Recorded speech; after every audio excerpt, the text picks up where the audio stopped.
Bengaluru Rameswaram ಕೆಫೆಯಲ್ಲಿ bomb ಸ್ಫೋಟ ಪ್ರಕರಣಕ್ಕೆ ಸಂಬಂಧಪಟ್ಟಂತೆ ಗೃಹ ಇಲಾಖೆ ಅಧಿಕಾರಿಗಳ ಜೊತೆಗೆ ಸಿಎಂ ಸಿದ್ದರಾಮಯ್ಯ ಅವರು ಮಹತ್ವದ ಸಭೆಯನ್ನ ನಡೆಸ್ತಾ ಇರೋದ್ರ ಬಗ್ಗೆ ಮಾಹಿತಿ ಲಭ್ಯ ಆಗ್ತಾ ಇದೆ. ಸಿಎಂ ನಿವಾಸ ಕಾವೇರಿಯಲ್ಲಿ ಈ ಸಭೆಯನ್ನ ಆಯೋಜನೆ ಮಾಡಲಾಗಿದೆ. ಸಭೆಯಲ್ಲಿ ಒಂದು ಅಧಿಕಾರಿಗಳಿಂದ ಮಾಹಿತಿ ಪಡೆಯುವಂತಹ ಪ್ರಯತ್ನ, ಜೊತೆಗೆ ಮುಂದೆ ಆಗಬಹುದಾದಂತಹ ಅನಾಹುತಗಳನ್ನ ಹೇಗೆ ತಡಿಬಹುದು, ಹೇಗೆ ಜನರ ಜೀವಕ್ಕೆ ಭದ್ರತೆ ಕೊಡಬೇಕು ಅನ್ನೋ ನಿಟ್ಟಿನಲ್ಲೂ ಕೂಡ ಮಹತ್ವದ ಸೂಚನೆಗಳು, ನಿರ್ಧಾರಗಳನ್ನು ತೆಗೆದುಕೊಳ್ಳುವಂತಹ ಸಾಧ್ಯತೆ ಇದೆ. ಮತ್ತೆ ಇಲ್ಲಿ ತನಕ ಎನ್ಐಎಗೆ ಯಾಕೆ ಕೊಡ್ತಾ ಇಲ್ಲ ಅನ್ನುವಂತಹ ಪ್ರಶ್ನೆಯನ್ನ ಕೂಡ ವಿಪಕ್ಷಗಳು ಕೇಳ್ತಾ ಇದೆ. ಸರ್ಕಾರದ ಮೇಲೂ ಕೂಡ ದೊಡ್ಡ ಮಟ್ಟದ ಪ್ರೆಷರ್ ಇದೆ. ಸೊ ಡಿಸಿಷನ್ ಈ ಮೀಟಿಂಗ್ ನ ನಂತರವೇ ಆಗುತ್ತಾ ಅನ್ನೋದು ಪ್ರಶ್ನೆ. ಮೊದಲು ಎನ್ಐಎಗೆ ಕೊಡಬೇಕು ಅಂತ ಹೇಳಿದ್ರೆ ರಾಜ್ಯ ಸರ್ಕಾರ ಒಂದು ಶಿಫಾರಸು ಪತ್ರವನ್ನ ಎಂಎಚ್ಎಗೆ ಬರಿಬೇಕಾಗುತ್ತೆ. ಡೀಟೇಲ್ಸ್ ಕೊಡ್ತಾರೆ. ಮಸೂದ್ ಹೈ ಲೆವೆಲ್ ಮೀಟಿಂಗ್ ನಲ್ಲಿ ಏನೇನ್ ಡಿಸ್ಕಷನ್ ಆಗ್ತಾ ಇದೆ, ಜೊತೆಗೆ ಎನ್ಐಎ ಕೊಡೋ ವಿಚಾರದಲ್ಲಿ ಏನ್ ತೀರ್ಮಾನಕ್ಕೆ ಬರಬಹುದು ಅನ್ನುವಂತಹ ವಿಚಾರ. ಮಮತಾ, ಈಗಷ್ಟೇ ಅಂದ್ರೆ 3:30 ಮುಖ್ಯಮಂತ್ರಿಗಳ ನೇತೃತ್ವದಲ್ಲಿ ಗೃಹ ಇಲಾಖೆ ಅಧಿಕಾರಿಗಳ ಸಭೆ ಆರಂಭ ಆಗಿದೆ ಕಾವೇರಿ ನಿವಾಸದಲ್ಲಿ. ಮುಖ್ಯವಾಗಿ ನಿನ್ನೆ ಏನ್ ಬ್ಲಾಸ್ಟ್ ಆಗಿದೆ ಬೆಂಗಳೂರಿನಲ್ಲಿ, ಬಹಳ ಆತಂಕ ದೊಡ್ಡ ಮಟ್ಟದಲ್ಲಿ ಮನೆ ಮಾಡಿರುವಂತದ್ದು.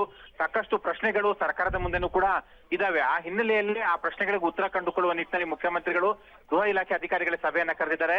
ಗೃಹ ಸಚಿವ ಪರಮೇಶ್ವರ್ ಅವರು ಕೂಡ ಈ ಒಂದು ಸಭೆಯಲ್ಲಿ ಪಾಲ್ಗೊಂಡಿದ್ದಾರೆ. ಇದುವರೆಗೆ ತನಿಖಾ ಪ್ರಗತಿ ಯಾವ ರೀತಿ ಇದೆ, ಏನೆಲ್ಲ ಲೀಡ್ಗಳನ್ನ ತನಿಖೆ ಸಂದರ್ಭದಲ್ಲಿ ಕಂಡುಕೊಳ್ಳಲಾಗಿದೆ, ಈ ಬಗ್ಗೆ ಮುಖ್ಯಮಂತ್ರಿಗಳು ಪ್ರಮುಖವಾಗಿ ಮಾಹಿತಿ ಪಡ್ಕೋತಾರೆ. ಬಾಂಬ್ ಇಟ್ಟವನು ಯಾರು, ಯಾವ ಹಿನ್ನೆಲೆ, ಯಾವ ಸಂಘಟನೆ ಹಿನ್ನೆಲೆ, ಏನ್ ಉದ್ದೇಶ, ಇವೇ ಮುಂತಾದ ಮಾಹಿತಿಗಳು, ಕೆಲವೊಂದು ಮಾಹಿತಿಗಳು ಪಬ್ಲಿಕ್ ಡೊಮೇನ್ಗೆ ಪೊಲೀಸರು ಬಿಟ್ಟಿಲ್ಲ ಅಂತ ಹೇಳ್ತಾ ಇದ್ದಾರೆ.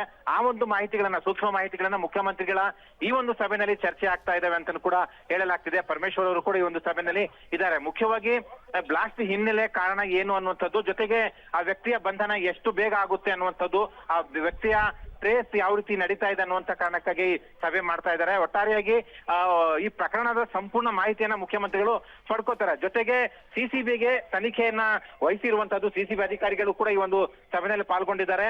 ಜೊತೆಗೆ ಸಂಜೆ ಹೊತ್ತಿಗೆ ಎನ್ಐಎ ಸಂಬಂಧಪಟ್ಟಂತೆಯೂ ಕೂಡ ಸರ್ಕಾರ ಒಂದು ನಿರ್ಧಾರಕ್ಕೆ ಬರುವ ಸಾಧ್ಯತೆ ಇದೆ. ಎನ್ಐಎ ತನಿಖಾಧಿಕಾರಿಗಳು ಕೂಡ ಈ ಒಂದು ಸಂದರ್ಭದಲ್ಲಿ ಮಧ್ಯಪ್ರವೇಶ ಮಾಡೋ ಸಾಧ್ಯತೆ ಇದೆ. ಆ ಹಿನ್ನೆಲೆಯಲ್ಲಿ ಅವ್ರಿಗೆ ಯಾವ ರೀತಿ ಮಾಹಿತಿಗಳನ್ನ ರವಾನೆ ಮಾಡಬೇಕು ಅನ್ನೋ ನಿಟ್ಟಿನಲ್ಲಿ, ಜೊತೆಗೆ ಮುಂದಿನ ದಿನಗಳಲ್ಲಿ ಈ ತರದ ಅಪಾಯಗಳನ್ನು ಯಾವ ರೀತಿ ತಡಿಬೇಕು ಅನ್ನೋ ನಿಟ್ಟಿನಲ್ಲೂ ಕೂಡ ಚರ್ಚೆ ಆಗ್ತಿದೆ.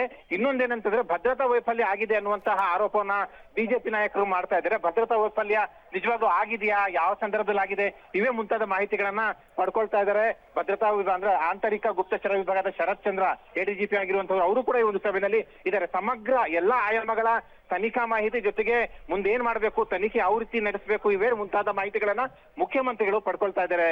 ಮಮತಾ, ಧನ್ಯವಾದ ಮಸೂದ್. ತಮ್ಮೆಲ್ಲ ಮಾಹಿತಿಗಾಗಿ. ಸದ್ಯಕ್ಕಂತೂ ಪಬ್ಲಿಕ್ ಡೊಮೈನ್ನಲ್ಲಿ ಲಭ್ಯ ಇಲ್ಲದ ಕೆಲವು ಸೆನ್ಸಿಟಿವ್ ಇನ್ಫಾರ್ಮೇಶನ್ ಪೊಲೀಸ್ ಅಧಿಕಾರಿಗಳ ಹತ್ರ ಇರುತ್ತೆ.